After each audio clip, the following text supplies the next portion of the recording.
Hello, welcome to HCC MovieMakers Academy Movie Reviews. I'm Eric Calderon. And I'm Fabian Brems, and this time we watched The Infiltrator. Well, I'm home. Did it go okay? Oh, yeah. Piece of cake. Is your undercover done? He's dead, all right. We need to send the message that drugs will not be tolerated. Listen up. Washington wants to make the biggest bust in U.S. history, Pablo Escobar, and his main distributor, Roberto Alcano. Are you kidding me? Responsible for 80% of the product flooding into the country. Promise me this is the last one. Couple of team changes. Mazer, you're with Abreu. That dude's nuts. I know these people. You gotta play with them. You gotta drink with them. You gotta do whatever you gotta do, man. Yes. So what did you think about the movie? Yeah.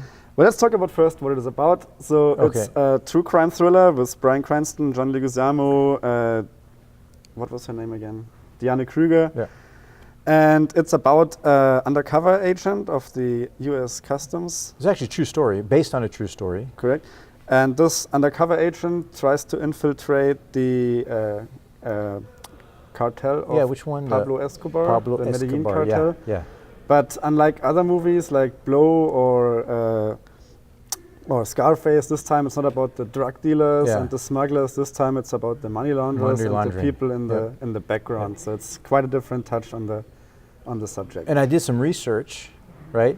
And I looked into it, and it's actually the guy that wrote the story is the detective, right? Mm-hmm. He wrote the book, and they said that in the movie there's only two or three scenes that are not factual. Mm-hmm. Everything else is factual.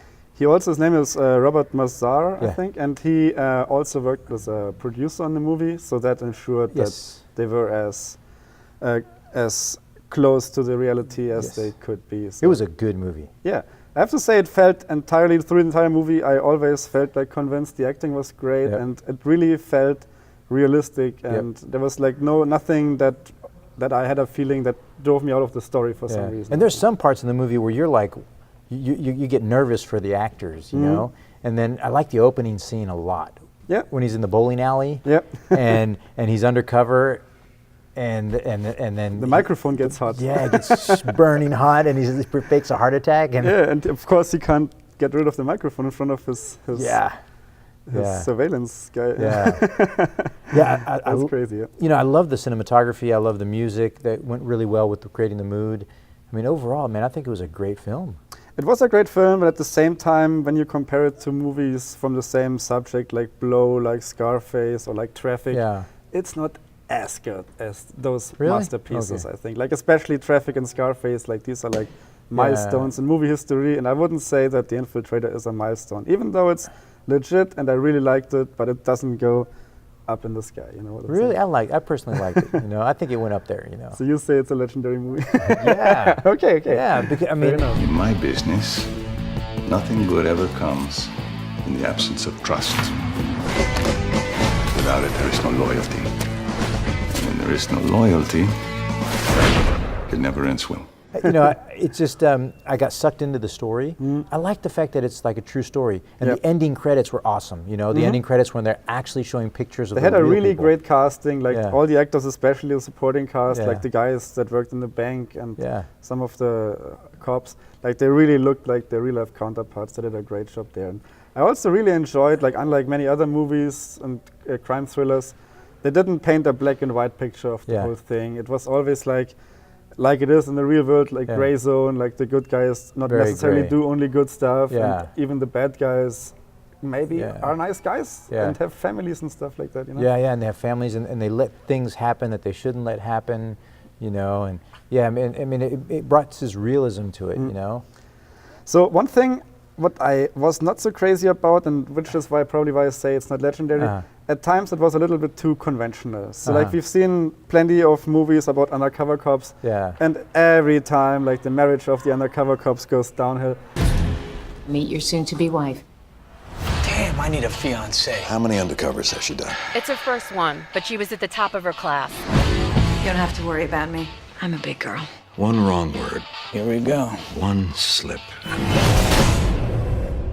My friends, welcome to the United States. Overall, when it comes to the undercover sujet, there was just nothing new, nothing I haven't seen in different movies. Yeah. So they could have probably done a little better on that. Yeah. But then again, like the acting was through the And whole that, cast you know, like so good that it still convinced me, and I still enjoyed it a lot. And that was one of the scenes in the movie that that was not completely real, but kind of real.